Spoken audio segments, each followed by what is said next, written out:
تحریک انصاف کی کامیابی کے بعد پھر سیاست نے نیا رخ لیا اور یہ آصف علی زرداری ہی تھے جن کی کوششوں سے تحریک انصاف حکومت کے خلاف ایک بڑا اپوزیشن اتحاد یعنی PDM وجود میں آیا، جہاں سے 2022 میں تحریک انصاف حکومت کے خاتمے کی بنیاد پڑی۔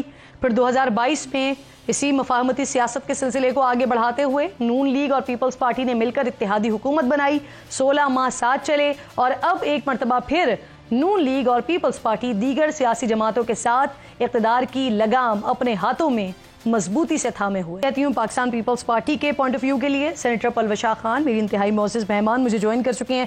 بہت شکریہ پلوشا، السلام علیکم۔ سب سے پہلے یہ فرمائیے، آصف علی زرداری دوسری بار آج صدر پاکستان منتخب ہو گئے ہیں، 400 سے زائد انہوں نے ووٹ لیے ہیں۔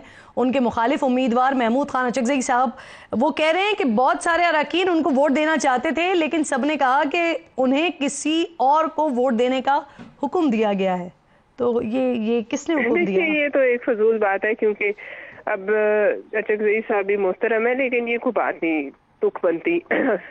پول کے پیچھے جا کے کس نے کس کو سیکرٹ بیلٹ دیا، یہ کس طرح کسی کو پتا چل سکتا ہے؟ اور یہ ہم نے نمبرز جو ہیں ہمارے پاس پہلے سے تھے کہ کس نے کتنے ووٹ لینے، یہ بالکل ایویڈنٹ تھا کہ انہوں نے جیتنا ہے۔ اور میں نہیں سمجھتی کہ اس میں کوئی بھی اس قسم کی بات ہے۔ ان کو پہلے اپنے نمبرز اپنی اسٹرینتھ کا پتا تھا، ہمارے ایلائز کے نمبرز کاؤنٹڈ تھے، ہمیں اپنی اسٹرینتھ کا پتا۔ تو اس میں اس وقت یہ تو دودھ میں مینگنیاں ڈالنے والی بات ہے، اور اس میں اور میں کیا کہہ سکتی ہوں۔ اچھا یہ بتائیے، نیشنل پارٹی نے آخری لمحات میں زرداری صاحب کو ووٹ دیا ہے، آپ کے ساتھ 8 نکات پر ان کا اتفاق ہوا ہے، کیا نکات ہیں وہ ذرا وہ بتائیے گا؟ کیونکہ اچکزئی صاحب کہہ رہے ہیں اس کا مجھے علم نہیں ہے جی، اس کا آئی ڈونٹ نو، کہ میں خود سارا دن ہاؤس میں تھی، ووٹنگ ہو رہی تھی، تو مجھے یہ علم نہیں ہے باہر کیا ہوتا رہے۔ صحیح۔ پیپلز پارٹی کیبنٹ کا حصہ بننے جا رہی ہے جس کے لیے میاں صاحب کی زرداری صاحب سے ملاقات ہوگی، کیا یہ بات درست ہے پلوشا؟ دیکھیے ابھی تک تو پیپلز پارٹی کابینہ کا حصہ نہیں بن رہی، that is a stated position, اور میں آپ کو آج کی پوزیشن بتا سکتی ہوں کہ ہمارا یہی فیصلہ ہے اور وہی ہم نے اسی کے حساب سے کانسٹیٹیوشنل پوزیشنز دی ہیں۔ اس کے علاوہ ابھی تک ہم کابینہ کی طرف نہیں سوچ رہے۔ صحیح، ابھی تک کی آپ کہہ رہی ہیں کہ یہ پوزیشن ہے۔ اچھا ایک اور بات بتائیے، سابق صدر عارف علوی صاحب کے حوالے سے بلاول صاحب نے 2 مقدمات بنانے کا کہا تھا، ایک مقدمہ اسمبلی توڑنے کا، دوسرا مقدمہ آئین کے مطابق اسمبلی اجلاس نہ بلانے کا، تو کیا آنے والے دنوں میں اس حوالے سے حکومت کوئی ایسا ایکشن لے سکتی ہے پلوشا؟ دیکھیے میرے خیال میں تو زیادہ مقدمے بننے چاہیے ان پہ۔ انہوں نے بددیانتی کی بنیاد پر صدارتی ریفرنس بھیجا، اسی وقت انہیں امپیچ ہو جانا چاہیے تھا، جو ہمارے پاس نمبرز نہیں تھے۔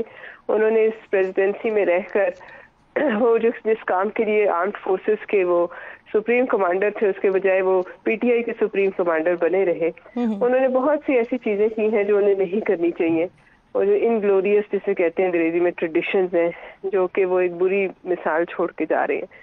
اور میں سمجھتی ہوں کہ ظاہر ہے اب وہ جا رہے ہیں تو دھونی سے ایوان صدر کو پہلے پاک کرنا ہوگا اور پھر کوئی اور زرداری صاحب وہاں قدم رکھے، کیونکہ جو ان کی کیا کہتے ہیں غیر آئینی اقدام تھے، ان کے وہ بھوت اور بدروئیں ادھر ہی پھیر رہی ہوں گی۔ تو کیا پاکستان پیپلز پارٹی حکومت پاکستان کو مشورہ دے گی سابق صدر کے خلاف کسی بھی قسم کی کارروائی کرنے کے لیے؟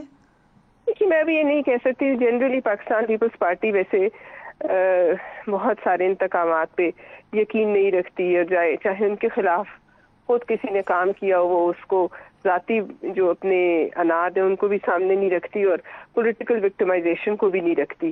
تو ابھی تو ہمارا فوکس یہی ہوگا کہ ایوان صدر چونکہ ایک بنیادی ستون ہے جس پہ حکومت ٹکی ہوئی ہے، تو اس کو اسٹرانگ کیا جائے، اور اس کی بیسس پر جو ہے یہ حکومت کو اچھے مشورے دیے جائیں، اور کہ وہ اس جو ایک چیلنج ہے معیشت کا، اس سے ملک کو کیسے نکالے اس گرداب سے، اور عوام کے لیے کوئی ریلیف کے جو ہے اقدامات فراہم کرے۔ اس وقت ہمارا ایڈوائزری رول ہے۔ اوکے پلوشا، جیسا کہ آپ نے کہا کہ ابھی تک کی جو پوزیشن ہے پاکستان پیپلز پارٹی کی وہ یہ کہ آپ لوگ کیبنٹ کا حصہ نہیں بننے جا رہے ہیں، لیکن اگر کیبنٹ کا حصہ بنتے ہیں تو اگر میں اسحاق ڈار صاحب کی بات کرتی ہوں تو اسحاق ڈار صاحب اس وقت وزارت خارجہ کے لیے موسٹ فیوریٹ قرار دیے جا رہے ہیں۔ اگر پاکستان پیپلز پارٹی کیبنٹ کا حصہ بنتی ہے تو کیا وزارت خارجہ ڈیمانڈ کریں گے آپ لوگ؟ کیونکہ پچھلی حکومت میں 16 مہینے کی حکومت میں آپ کے پاس ہی یہ وزارت بلاول صاحب اس کو لیڈ کر رہے تھے. اس وقت تو ہم کیبنٹ کا حصہ ہی نہیں بننے جا رہے, تو میں کسی ایک منسٹری کی آپ سے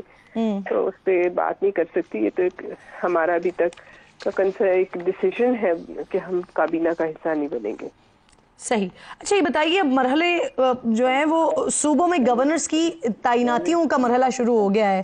پنجاب اور خیبر پختونخوا میں پیپلز پارٹی کے گورنرز آنے ہیں, تو کب تک یہ تعیناتیاں ہو جائیں گی؟ کون آ رہا ہے؟ کیا فیصلہ ہوا ہے؟